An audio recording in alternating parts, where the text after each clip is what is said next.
First, I want to start with a show of hands. How many of you have been on the receiving end of ageist behavior or attitudes? Pretty much everybody. I really started noticing it once I let my hair go gray during the pandemic. And as we can see, it's not all that uncommon. Research suggests that more than 93% of people age 50 to 80 regularly experience some form of ageism in their daily lives. That's pretty much everyone over the age of 50. More than 95% of studies that have examined the connection between ageism and health over the past 25 years have found that ageism results in worse health outcomes. And in the US, 1 out of every $7, it's about 15%, spent on the 8 most expensive healthcare conditions among people 60 and older is actually linked to ageism. But it's not just healthcare. Ageism can be found in the media, in education, the workplace, and in everyday conversations. The names and characterizations may vary, but the message is often the same. Older men and women are incompetent, lack self-sufficiency, and may only be worthy of contempt or pity. Have you ever noticed how younger people often use patronizing speech when interacting with an older person? They exaggerate their pitch, they speak at a slower rate, they may use a demeaning emotional tone, or use a lower quality of speech. That's called elder speak. The older person on the receiving end of this communication often ends up with a reduced sense of self, lower self-esteem, perceptions of low self-confidence, and that reinforces existing stereotypes. So how did we get here? Well, demographically, we're at a crossroads. For the first time in human history, there are now more people in the world over age 64 than under age 5. And by 2030, 1 in 5 Americans will be 65 or older. So perpetuating ageism means that as a society, we're making a conscious decision to treat millions of our fellow human beings in an undignified and negative way, simply because of their age. Does anyone recall what Texas Lieutenant Governor Dan Patrick said about older people at the start of the COVID-19 pandemic? He wanted lockdown restrictions lifted and said that elderly people ought to be willing to die from COVID-19 if it meant helping the economy. That is unfathomable. And while this may be an anomaly, many politicians, economists, and others are wringing their hands over the so-called silver tsunami, but they're missing the point. The fact that so many people are getting to experience old age and doing so in better health is one of society's greatest achievements. It's also an extraordinary opportunity to rethink what it means to grow old. In Native American culture, the elderly are known as wisdom keepers. In Japanese culture, they're valued, and younger people are dutiful to the older generation. Yet in the US, senior citizens are essentially invisible at best and targets of discrimination at worst. They are either overlooked when it comes to advertising, TV shows, or fashion, or mostly portrayed in a negative light. And that is ageism. Back in 1969, when many of us said never trust anyone over 30, gerontologist Robert Butler coined the term ageism, which refers to stereotypes and discrimination based on a single trait, older age, much like racism and sexism. Ageism includes stereotypes, myths, outright disdain and dislike, avoidance of contact, and discrimination in housing, employment, and services of many kinds. Older women in particular experience the impact of ageism. They live longer, more often live alone, and make up about 80% of nursing home residents. They're also more vulnerable than men to abuse and poverty. Yale psychologist Becca Levy demonstrated the harmful psychological effects of ageism. Older people who are presented with negative stereotypes of aging over time experience detrimental changes, including poorer overall health, a decline in memory performance, and heightened cardiovascular response to stress. And unlike other forms of discrimination, we often accept ageism with little comment or concern. For example, we've all seen the ads for anti-aging products. Imagine the uproar that would ensue if companies were marketing anti-feminine or anti-race products. And if you think I'm exaggerating, here are some common examples. For instance, attributing forgetfulness to age. To forget is to be human. We don't think twice about misplacing our keys in our 20s. We might be frustrated, but we would hardly experience the loss of our keys to a quote unquote senior moment. Yet as we get older, we do start attributing memory lapses to age. Yet research tells us that these perceptions are usually overblown. 90% of marketing dollars target people younger than 50. What's shocking about this figure is that 1/3 of Americans are 50 or older. And even more ironic is that older people have more disposable income than younger people. And the number of adults 50 and older is actually increasing. Then there's the old people go there. Recently, I was told about a 90-year-old woman who didn't want to go to a senior center because that's where old people go. Discerning her exact meaning is a little difficult, but her statement tells us that being around old people is undesirable, even for other elders. Other examples include the failure to hire or promote older workers, the absence of appropriate care for older people in long-term care institutions, and then there's language like geezer or crone, and the imagery we've all seen, the distorted, angry, and negative cartoons and drawings.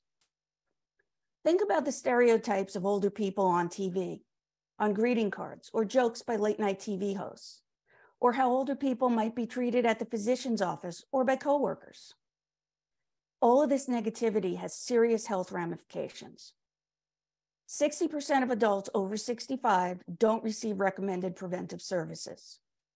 40% don't receive vaccines for flu and pneumonia. And they receive even less preventive care for high blood pressure and cholesterol. Only 10% of those 65 and older receive appropriate screening for bone density, colorectal, prostate cancer, or glaucoma, despite the fact that the average age of colorectal cancer patients is 70. More than 70% of prostate cancer is diagnosed in men over 65, and people over 60 are 6 times more likely to suffer from glaucoma.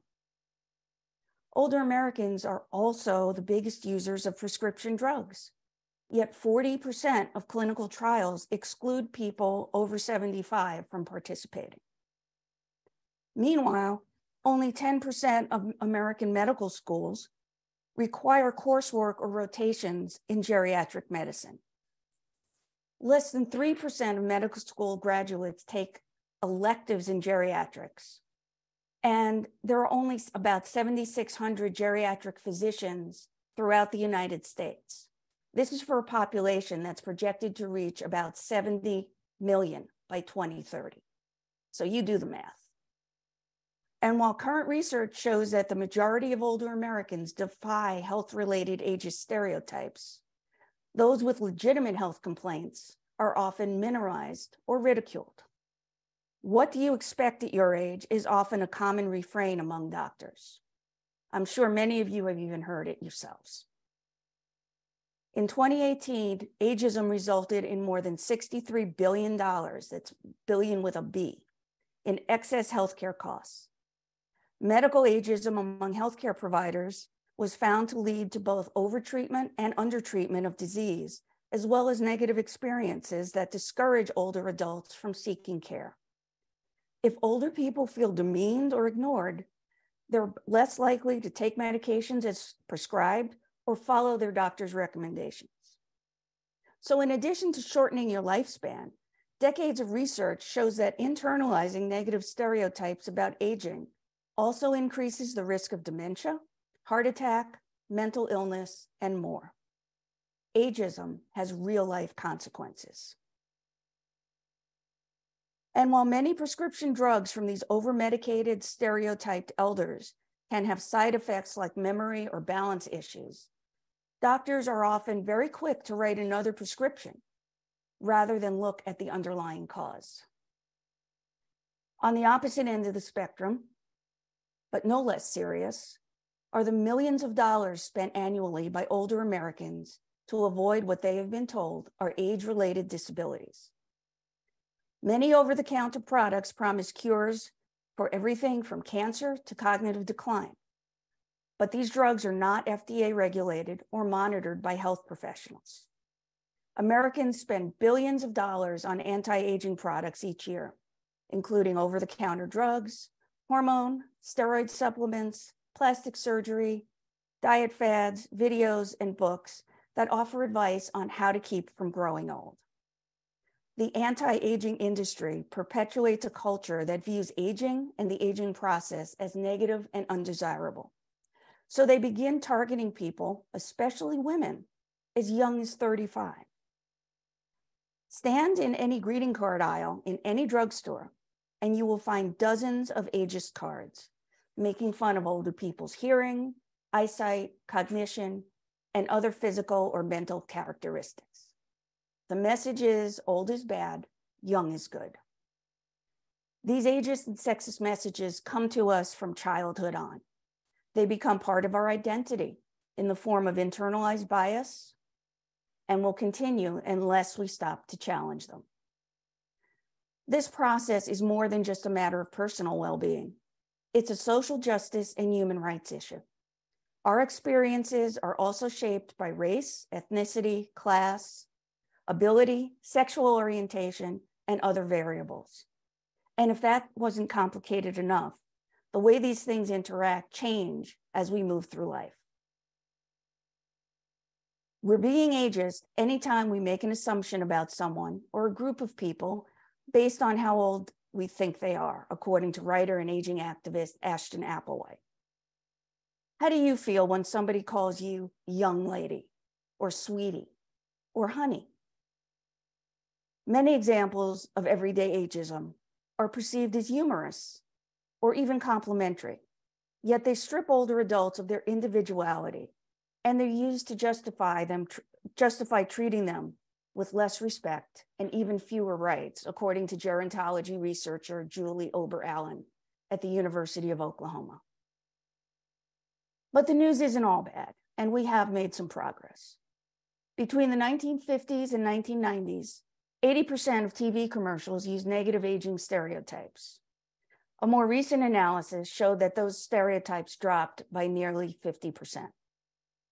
And despite the ubiquitous and deeply ingrained nature of ageism, research suggests that ageist views can be changed through education and increased intergenerational contact.